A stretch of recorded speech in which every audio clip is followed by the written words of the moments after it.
garbage behind, a bunch of personal items behind, things like that. So, you know, how do I handle the security deposit? It's the first time a tenant's ever moved out on me. How do I handle that? Well, we have a video that shows you how we handle our security deposit claims, how we walk a unit, what we're looking for, what we're charging, what we don't charge for. That's probably the most important. We'll learn more about that today. What you don't charge for, normal wear and tear, things like that. So all these videos are designed to kind of help you guys understand what goes on, what we're looking for. Because to explain it in the class, to read it is one thing, but to also see it go down is a total another. Okay? Is it landlordacademy.com? It's thelandlordacademy.com, Landlording 101. Trust me when I tell you, it's written on everything that you have. Probably will be on the back of your shirt by the time you leave this afternoon.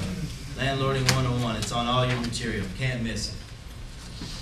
If you type in the Landlord Academy, Landlord Academy on Google, my name Brian Chavis, you know, you'll find it. If you lose all your material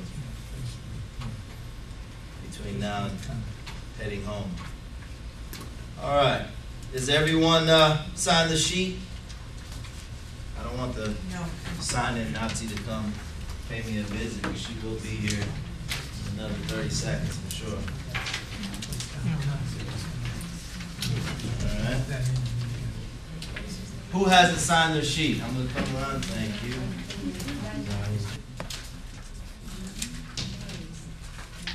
You saved me 15 minutes of having me here.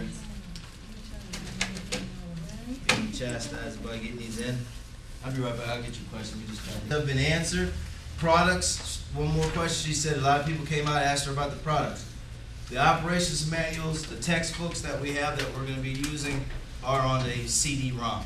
If you purchased it, you'll know because you spent like $300 for the class. That means you got the CD or the manual. No. The manuals come in a CD form. We didn't get them. They told me I'd get them today. You can get them today, or you can get them at the end of the class. You either purchase them with the class, or you can get it at the end of the class. I, for one, when they came to me, Gold Coast said, you know, let's include it into the class. I said no, because at this time, and still now, it's a tough economy. People spending $400 or $500 for a class to get educated, I just didn't feel comfortable with. I'd rather give you an opportunity to look at the manual and buy it, the textbook, if you want to buy it. But if you just wanted to get the certification or the training and education, to only spend $149 or $179 and get that, so you're not having to spend money on a textbook that you don't need at this time. So that's why I broke it up like that. So if you want it after using it and reading through it, then you can buy it at the end of the day. But it's not forced on you, okay?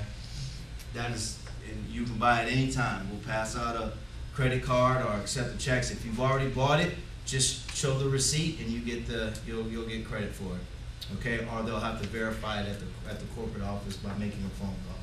All right? But typically the easiest way, so she doesn't confuse you out there, is if you spent $300 for the class, you bought the manual. Okay? Awesome. All right. Let's talk about the 5 phases of property management. Reach in my little refrigerator and grab a water. 5 phases of property management. I had an opportunity to do something for CNBC. Anybody ever watch CNBC Money, On the Money, Street Signs, all that, right? Okay. Had an opportunity to do something for these guys, and they were like, you're going to do a 3-minute skit on property management, because obviously it's hot. It's the only thing really to talk about in real estate right now, other than a declining housing market, from which they've been saying for the last, 4 years now. So the new thing is property management. Everybody's talking about property management, how the rich now are buying homes and renting them out and so on and so forth. So everything is about renting. Buying, renting, profit. You would have thought I was a prophet, but when we named the book a couple of years ago, because now everybody's doing exactly that, buying, renting, and profit. So CNBC Money says we want you to do a skit on property management.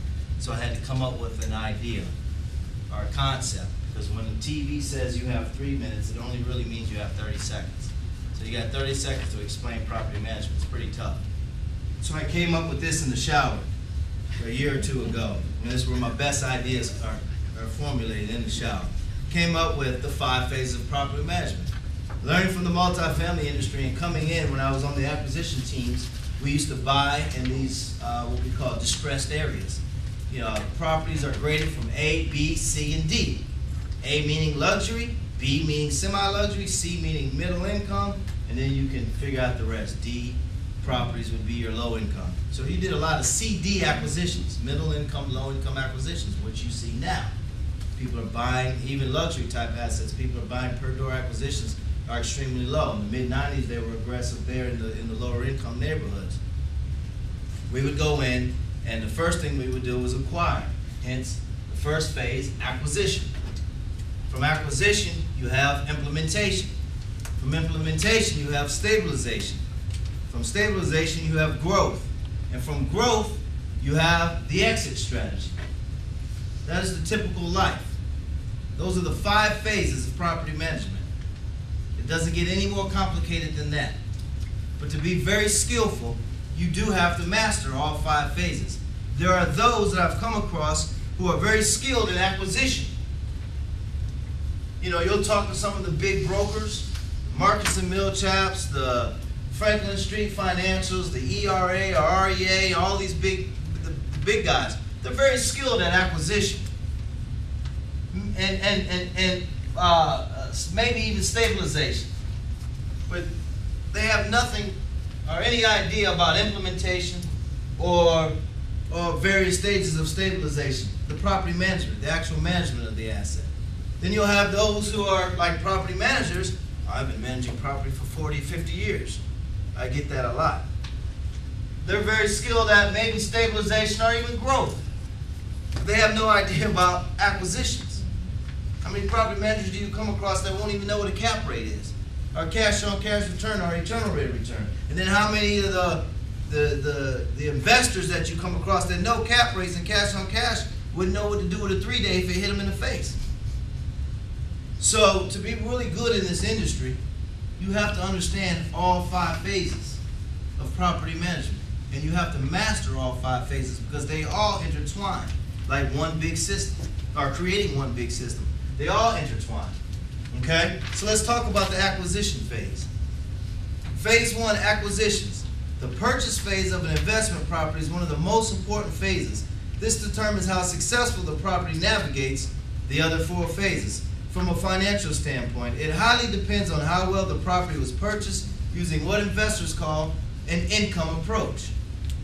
When you're buying investment property, there's only one way. I don't care if it's a teepee, a single family home, vacation rental.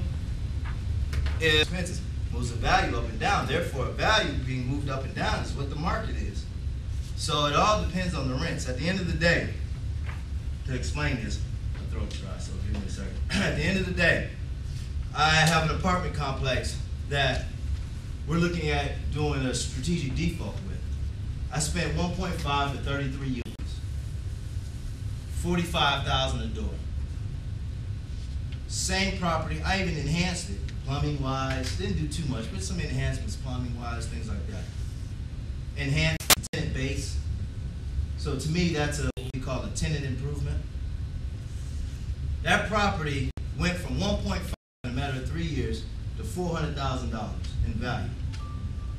That value is a direct result, not of anything that I did from a management or an acquisition, but because of the rents. So to me, at the end of the day, I hear what you're saying and what you learn, and when you're learning how to evaluate a property, or if you're a CCIM. But I'm telling you, as an investor who's raised money, who has bought these assets and sold these assets, at the end of the day, the value is based on the rents. Because when my rents went down and the tenants weren't able to pay the rents, when the rents went from $620 down to $490, that's where the value went.